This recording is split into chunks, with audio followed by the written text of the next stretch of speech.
내 삶의 목적을 가지고 꿈을 이루며 살아가고 싶은데 현실이 너무 힘드신 분들 많으시죠? 오늘 하루 먹고 살기도 힘든데 꿈을 꾸며 살라거나 나답게 살라는 말을 들으면 허황된 얘기처럼 들리기도 하고요. 그래서 제가 이 현실 속에서 어떻게 조금이나마 돌파구를 만들지에 대한 4가지 방법을 가져왔어요. 이 4가지는 현실의 진짜 의미를 파악하고 그 현실 속에서 내가 할 수 있는 게 뭔지에 대한 것들이에요. 이걸 아시게 되면 조금이라도 내 삶의 주인으로 살아가실 수 있는 계기가 되실 겁니다. 자, 그러면 힘든 현실 속에서도 내가 원하는 걸 이루는 4가지 방법 지금 시작할게요. 첫 번째, 먼저 우리는 현실의 의미를 제대로 알아야 돼요. 현실의 의미는 크게 2가지로 말씀드릴 수 있어요. 첫 번째는 생존이죠. 여러분들도 아시겠지만 현실의 첫 번째 의미는 단연 생존이에요. 생계를 유지하지 못하면 아무것도 할 수가 없죠. 두 번째는 기초 욕구예요. 기초 욕구는 뭐냐면 사람답게 사는 것에 대한 거예요. 극단적인 예시를 들면 먼 옛날에는 움집에 살면서 생존을 했죠. 그런데 만약 요즘에 움집에 산다고 말한다면 어떨까요? 말이 안 되죠. 저를 포함해서 우리는 사람답게 사는 것이 진짜 사는 거라고 생각해요. 생활 수준이 올라감에 따라서 우리의 기초 욕구도 같이 올라간 거죠.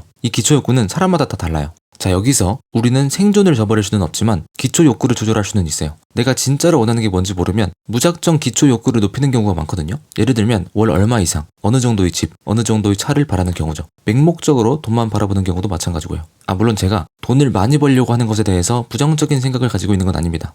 저도 돈 많이 벌고 싶고 여러분들도 돈 많이 벌었으면 좋겠어요. 하지만 제가 바라는 건 우리가 빚셀프 하면서 돈도 많이 벌었으면 좋겠다는 거예요. 그냥 맹목적으로 돈을 바라보는 게 아니고요. 이렇게 맹목적으로 기초 욕구를 높이면 어떻게 될까요? 현실의 벽이 높아지는 거예요. 기초 욕구를 위해서 쓰이는 에너지 때문에 내가 소중히 여기는 가치에 쓰이는 에너지가 줄어드는 거예요. 기초 욕구가 높은 걸 비난할 수는 없지만 기초 욕구만 높여서는 행복에 다다르기 힘들어요. 만약 남들의 시선 때문에 기초 욕구를 높이는 경우라면 인생이 허망해질 수도 있어요. 주의해야 합니다. 자, 그러면 기초 욕구를 낮춘다는 건 뭘 의미할까요? 극단적인 예시를 들면 이해가 쉬울 거예요. 일론 머스크가 대학생 때 한 달 동안 하루에 $1로 살기 프로젝트를 스스로 진행해 본 적이 있대요. 그런데 이 생활이 자신에게 그렇게 힘든 생활이 아니라는 결론이 난 거죠. 그래서 확신을 가지고 사업을 시작할 수 있었다고 해요. 사업이 망해도 한 달에 $30는 벌 수 있다고 생각한 거예요. 그러니까 한 달에 $30로 살아도 괜찮다라는 걸 알고 나서 자신의 꿈에 뛰어든 거죠. 일론 머스크가 자신의 기초 욕구를 테스트해보려고 그렇게 한번 살아본 거예요. 참고로 저는 이렇게까지 못 살아요. 여러분들에게 이렇게 살려고 말씀드리는 것도 아니고요. 대신 욕심은 좀 줄일 수 있을 것 같아요. 저는 빚셀프를 건설하는 게 꿈이 되고 나서는 자연스럽게 좋은 옷이나 액세서리에 크게 관심이 안 가더라고요.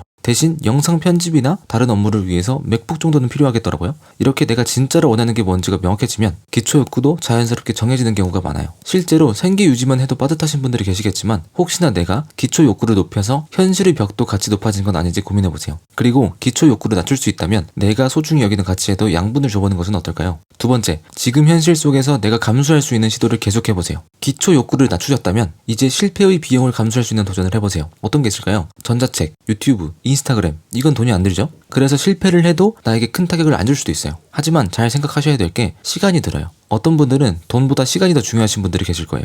돈과 시간을 따져봤을 때 내가 이 도전에 실패해도 그 비용을 감수할 수 있는가? 라는 질문을 스스로에게 던져보세요. 그리고 감수할 수 있으면 과감하게 도전하시면 돼요. 왜일까요? 실패를 감수할 수 있으면 또 도전할 수 있으니까요. 책 오리지널스에 보면 이런 이야기가 나와요. 나이키의 공동 창업자 중 한 명인 필 나이트는 1964년에 자동차 트렁크에 러닝 슈즈를 싣고 다니면서 팔기 시작했는데 5년 뒤인 1969년까지 본업인 회계사 일을 계속했어요. 구글의 창립자 레리 페이지와 세리게이 브린은 1996년에 인터넷 검색 기능을 획기적으로 향상시키는 방법을 알아냈지만 2년 뒤에 대학원을 휴학했어요. 빌 게이츠 대학교 2학년 때부터 소프트웨어 프로그램을 팔기 시작했고 그로부터 1년이 지나서야 학업을 중단해요. 이때도 자퇴가 아니라 학교로부터 공식적으로 허락을 받고 휴학을 한 거예요. 지금 말씀드린 사람들을 보시면 도전을 하면서도 혹시 모른 실패에 대비하는 게 보이시죠? 여러분들도 이렇게 실패의 비용을 계산하시면서 도전을 해나가셨으면 좋겠습니다. 세 번째, 나에게 의미 있는 가치를 생활 속에서 실천해보세요. 여러분의 꿈은 뭔가요? 그 꿈을 통해서 실현하고자 하는 가치는 뭔가요? 제가 빚셀프를 통해서 실현하고자 하는 가치 중 하나는 나 자신에 대한 사랑이에요. 저는 이 가치를 실현하기 위해서 책도 읽고 글도 쓰고 영상도 만들고 산책하면서 사색도 하고 누군가와 대화를 하기도 해요. 아주 다양한 곳에서 실천하고 있습니다. 여러분들도 꿈만 바라보기보다는 내가 실현하고자 하는 가치에 대해서 생각해보세요. 오늘 당장 실천할 수 있는 부분이 보일 거예요. 삶의 곳곳에서 오늘의 일상 속에서 지금 나를 실현하면서 사세요. 다시 말하면 나에게 의미 있는 가치의 접점을 최대한 늘려보세요.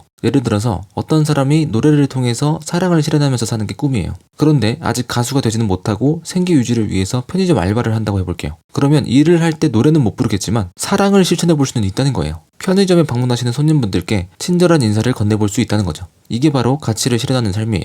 삶의 곳곳에서 실천할 수 있어요. 꿈도 없고 내가 뭘 원하는지 잘 모르시겠다고요? 나의 긍정 경험들을 모아보세요. 긍정 경험이란 나에게 긍정적인 감정을 유발하는 경험들이에요. 긍정적인 감정은 기쁨이 될 수도 있고 즐거움, 행복, 몰입감, 충만감 등이 될 수도 있어요. 이런 긍정 경험들을 다 적어본 다음에 내가 어떤 가치를 추구하는지 고민해보세요. 마지막 네 번째, 마인드셋, 실천, 실현의 기둥을 견고하게 세우세요. 진짜 현실 자체가 팍팍한 것일 수도 있지만 내 자존감과 자신감이 낮아서 또는 실천력이 낮아서 그것도 아니면 결과를 내는 법을 몰라서 현실이 힘드신 분들도 계시거든요. 마인드셋을 바꾸고 실천력을 높이고 결과를 내는 능력을 키워보세요. 이 기둥들을 견고하게 다지는 것만으로도 현실에 큰 도움이 될 거예요. 자세한 내용은 나 자신이 되는 법 11강을 참고하시면 됩니다. 자, 여러분은 오늘 힘든 현실 속에서도 내가 원하고자 하는 바를 실현하면서 사는 4가지 방법을 아셨어요. 정리해볼까요? 첫 번째, 먼저 현실의 의미를 정확히 아셔야 돼요. 현실에는 2가지 의미가 있어요. 첫 번째는 생존, 두 번째는 기초 욕구예요. 우리는 생존을 저버릴 수는 없지만 기초 욕구를 낮춰볼 수는 있어요. 기초 욕구란 어느 정도로 살아야 사람답게 사는 것인가에 대한 사람마다의 욕구를 의미해요. 여러분들은 어느 정도로 살아야 사람답게 사는 거라고 생각하시나요? 어느 정도의 연봉, 어느 정도의 집, 어느 정도의 차를 생각하고 계시나요? 기초 욕구가 높을수록 이 기초 욕구를 위해서 쓰이는 비용이 높아지고 내가 진짜 원하는 것에는 신경을 못 쓰게 될 거예요. 기초 욕구만 높이려고 하면 행복에 다다르기는 힘들어요. 기초 욕구의 밸런스를 맞춰서 내가 소중히 여기는 가치에도 양분을 줘보는 것은 어떨까요? 두 번째, 내가 감수할 수 있는 시도를 계속해보세요. 돈과 시간을 따져봤을 때 내가 이 도전에 실패해도 그 비용을 감수할 수 있는가? 라는 질문을 스스로에게 던져보세요. 그리고 감수할 수 있으면 과감하게 도전하시면 돼요. 실패를 감수할 수 있으면 또 도전할 수 있으니까요. 이렇게 하면 평생 도전하면서 사실 수 있어요. 세 번째, 나에게 의미 있는 가치를 생활 속에서 실천해보세요. 꿈만 바라보기보다는 그 꿈을 통해서 내가 실현하고자 하는 가치에 대해 생각해보세요. 그 가치는 오늘 실천하실 수 있을 거예요. 노래를 통해서 사랑을 실현하면서 살고 싶은데 편의점 알바를 하고 있다면 일하면서 노래를 부를 수는 없지만 사랑을 실천해볼 수는 있을 거예요.